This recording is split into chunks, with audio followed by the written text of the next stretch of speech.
right, we have another Frankenstein video, and in this one, I want to talk about something interesting, something that occurred to me as I was reading it, which was women in Frankenstein, the female characters who pop up in this novel.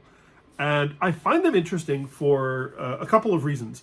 Number one is because Mary Shelley was the daughter of Mary Wollstonecraft, who herself was, you might think of her as a sort of zeroth wave feminist, if you will. Maybe. I may be getting the terms wrong, and if I am, please let me know. But Mary Wollstonecraft wrote a fantastic essay called The Vindications of the Rights of Women, which pretty much called for the radical idea that women were people in their own rights who should have control over their own lives and who should be allowed to follow their ambitions and to live a life that they want instead of simply being a servant to the men in their households. Mary Shelley, bless her heart, did not write those women in this book.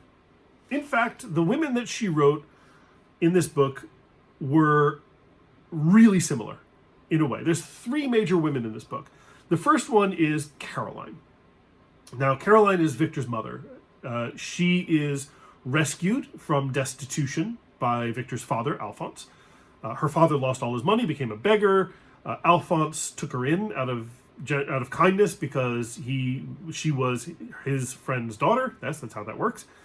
And they eventually fell in love, and they got married. And he said, the Victor says of their marriage and their relationship, everything was made to yield to her wishes and her convenience. Similarly, we had Elizabeth, who was an urchin who was raised in Italy. She was actually the daughter of a nobleman, but she had been taken care of by a bunch of these Italians.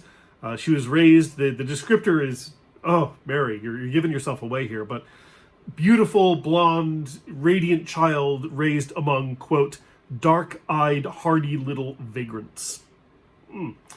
But Alphonse and Caroline, they found her. They thought she was just adorable. Victor says, none could behold her without looking on her as a distinct species, a being heaven sent and bearing a celestial stamp in all her features. So that is Elizabeth. She is angelic. She's taken in by the Frankenstein family. They raise her as their own. But even when she is first introduced to the family, she's referred to as a present for Victor, which is interesting phrasing. Sure, he gets a sister-ish, kind of, and eventually a wife. But that is who she is. She is rescued. She, like Caroline, is rescued from poverty and introduced into the Frankenstein family. Then we have the third woman, Justine.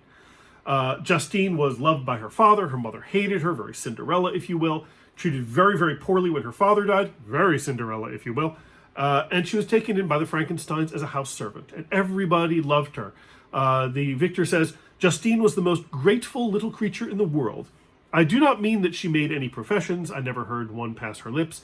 But you could see by her eyes that she almost adored her protectress. So we have these three women who are all rescued from ignominy and poverty to join the Frankenstein family, and they are all just wonderful, ideal, perfect women.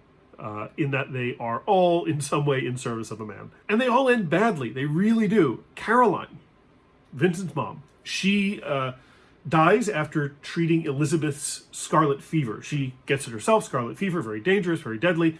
And with her last breath, she implores Victor and Elizabeth to get married, because that's what they're there for. That's why Elizabeth exists.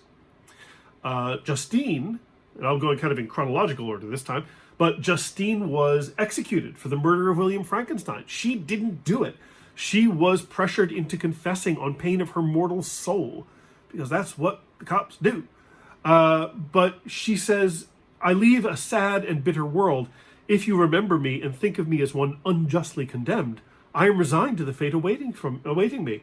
Learn from me, dear lady, in this case is Elizabeth, learn from me, dear lady, to submit in patience to the will of heaven. And thus is Justine Moritz hanged for a murder she did not commit. But she goes to the gallows, believing in her innocence and basically telling Frankenstein and Elizabeth to just sort of, everything's going to be okay, don't you worry.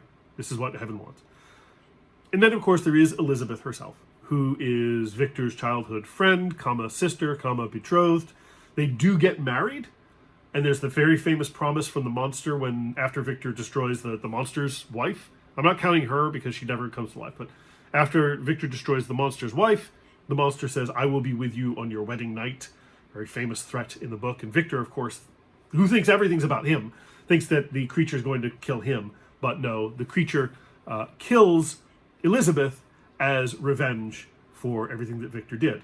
And this is what came to mind earlier, the idea of what is commonly known today as fridging, which is a term that came about in comics from, I think it was Gail Simone who coined this.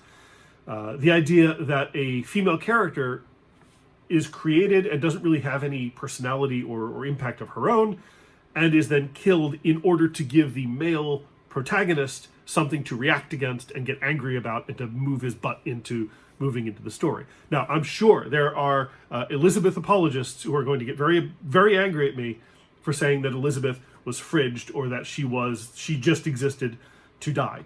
And please, I want to hear your theories because I would love to believe better of her as well. So we got these three nearly identical women. Why did they exist? Why did Mary Shelley write them into the narrative? In all the cases, I think each one of these women is demonstrating something that Victor needs. They are demonstrating this idea of love and devotion to family and to friends that Victor doesn't have or can't have or doesn't really understand. Especially, they exist in order to show how we work for each other and how we live and exist for each other. Maybe a little too much in their case, however. I feel like Shelley is kind of resorting to a lot of very older tropes about who women should be and what women should be, and I can kind of sense maybe, I don't know, maybe she's still kind of angry at Mom for dying so young, and so she's like, I'm not going to make any well-rounded female characters. I'm going to turn the same character and give her 3 names. They're all going to die. Ha ha, Mom! Or maybe not. I don't know. But I find it interesting, just as I read it, and it was something I kind of wanted to talk about, was to talk about these 3 characters. And what can we as modern readers get out of Caroline, Elizabeth, and Justine?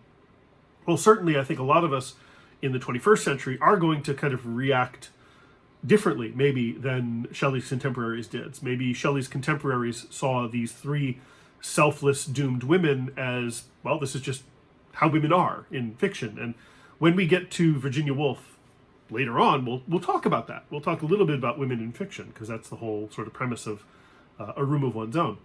But today in the 21st century, we look at these women and we think they could have done so much more. Mary Shelley could have done so much more with them. But then again, it's not really their story. Literally, actually, because the story is being told by Victor Frankenstein to Captain Walton. And Victor is a self-centered man who never really, as far as I can tell, who never really was interested in finding out anything more about his mother or Justine or Elizabeth. They were blank slates who took care of him because that's what he wanted. They are not in themselves empty sort of, NPCs. Victor, the narrator of the story, didn't care about them and only took what he needed from these women. That's all. And thus, they show up as these sort of divine, self-sacrificing protectors for him because that's what he thinks he needed, or at least is what Victor wanted, or at least it's all that Victor noticed, because Victor is not a terribly enlightened person. So anyway, like I said, I wanted to talk a little bit about women in Frankenstein and what the role was, and I think I've done that. I would love to hear your thoughts and comments as well. And again, if there's anybody who wants to stand up for Caroline, Elizabeth, or Justine, please do. I'd love to hear from you and help me understand this book better. So, thanks very much. See you next time.